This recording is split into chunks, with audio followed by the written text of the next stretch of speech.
Kyiv से पहले अब यूरोप को तबाह करने जा रहे हैं। पुतिन के लिए जर्मनी पहला टारगेट बन गया है। जर्मनी ने ज़ेलेंस्की के लिए जो किया वो पुतिन को बर्दाश्त नहीं हो रहा है। जब पुतिन को युद्ध में जीत दिखने लगी है, तब जर्मनी ने यूक्रेन को सबसे भयानक हथियारों से मदद का ऐलान कर दिया है।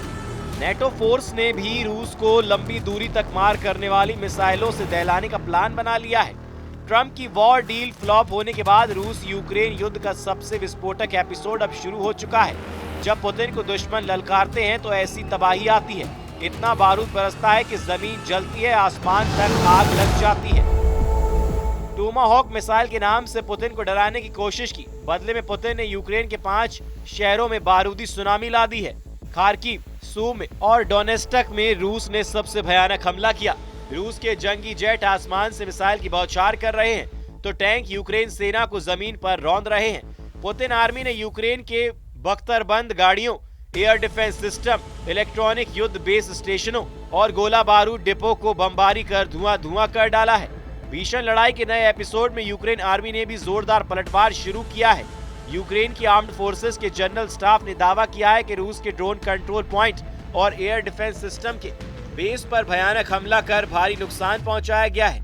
यूक्रेन के हमले में रूस के टैंकों, artillery system, air defence system और टैक्टिकल ड्रोन के चीथड़े उड़ गए हैं। वॉर जोन के बारूदी घमासान के बीच ज़ेलेंस्की के लिए अच्छा सिग्नल ब्रसेल्स से भी आया है, जहां नेटो चीफ मार्क रूटे ने रूस के फाइटर ड्रोन से लड़ने के लिए नए प्लान का ऐलान किया है।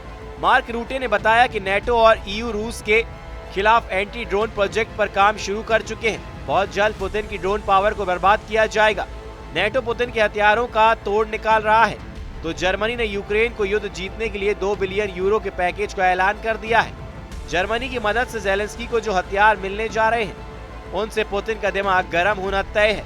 जर्मनी ने 2 बिलियन यूरो खर्च कर यूक्रेन को air defence system, patriot interceptor, radar system और प्रिसीजन गाइडेड आर्टिलरी रॉकेट और गोला बारूद देने का ऐलान किया है। उधर जर्मनी के रक्षा मंत्री बोरिस पिस्टोरियस का कहना है कि हम यूक्रेन के लिए अपना समर्थन जारी रखेंगे और उसका विस्तार करेंगे।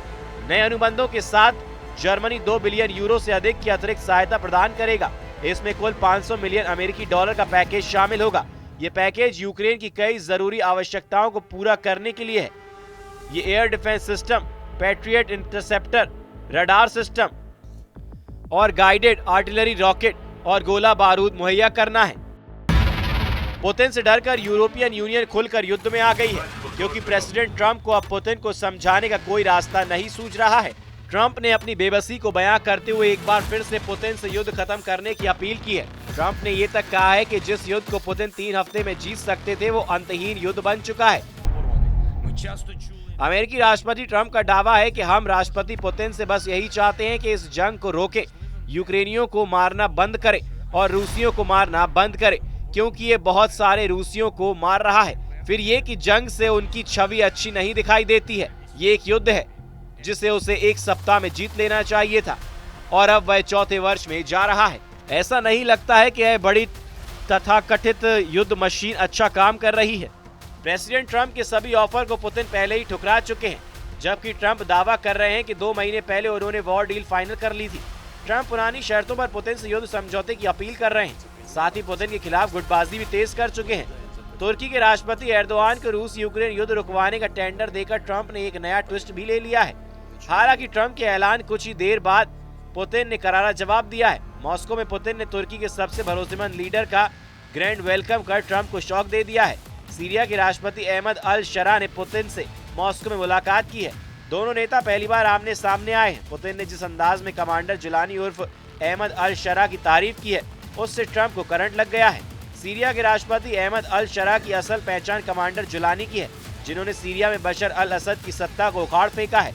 बशर अल असद वो है जिन्हें पुतिन की पसंद माना जाता है। ताज्जुब ये है कि अब भी बशर अल असद पुतिन की ही शरण में है, फिर भी उन्होंने अहमद अल शरा को अपने पाले में ला खड़ा किया है। पुतिन के इस दांव से ट्रंप के साथ तुर्की के राष्ट्रपति एर्दोआन के भी होश उड़ गए हैं। कमांडर जुलानी से पुतिन ने कई गारंटी भी ले ली है। सीरिया में रूस के सैन्य अड्डे दोबारा जल्द ही एक्टिवेट होने वाले हैं। साल 2017 में रूस और सीरिया के बीच एक समझौते पर हस्ताक्षर हुआ था, जिसके तहत सीरिया ने 49 सालों के लिए तारतुस और खमाइमिम में रूस को सैन्य अड्डा की इजाजत दे दी थी। ये समझौता साल 2066 तक का है। हालांकि बशर अल असद के तख्तापलट के बाद रूस के सैन्य अड्डे पर तैनात ज्यादातर हथियारों को हटा लिया गया है, लेकिन अब पुतिन अपने दोनों नेवल और एयर बेस को फिर से एक्टिव करने के लिए अहमद अल शरा को मना कर रहे हैं। जिस तरह यूरो फ्रंट पर ट्रंप युद्ध की तैयारियां कर रहे हैं, पुतिन के खिलाफ मोर्चा खड़ा कर रहे हैं, उसका जवाब पुतिन अब मध्य एशियाई और अफ्रीका में देने जा रहे हैं। खासकर तुर्की को लेकर पुतिन को कई डाउट्स हैं। तुर्की ने सीरिया सिविल वॉर के समय रूस के जंगी जेट तक को मार गिराया था। 10 साल पहले तुर्की से मिले उस धोखे को पुतिन कभी भुला नहीं सकते हैं। पुतिन नेटो सदस्य तुर्की पर रत्ती भर भरोसे के लिए तैयार नहीं है, जबकि उसी तुर्की के राष्ट्रपति को ट्रंप ने वॉर टेंडर देकर युद्ध खत्म करवाने का मिशन सौंपा है।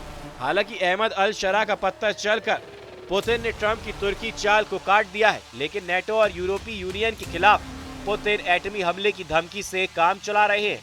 यूक्रेन को लॉन्ग रेंज मिसाइलों से मदद पहुंचाने वालों को एक बार फिर से रूस ने परमाणु हमले की चेतावनी दी है। नेटो फोर्सेस के न्यूक्लियर डेटरेंस अभ्यास ने भी रूस को एटमी युद्ध की वजह दे रखी है। अगर एटमी युद्ध की नौबत आई तो पुतिन कई देशों को राख में मिला सकते हैं, क्योंकि रूस दुनिया में सबसे ज्यादा और विनाशकारी परमाणु बम रखता है।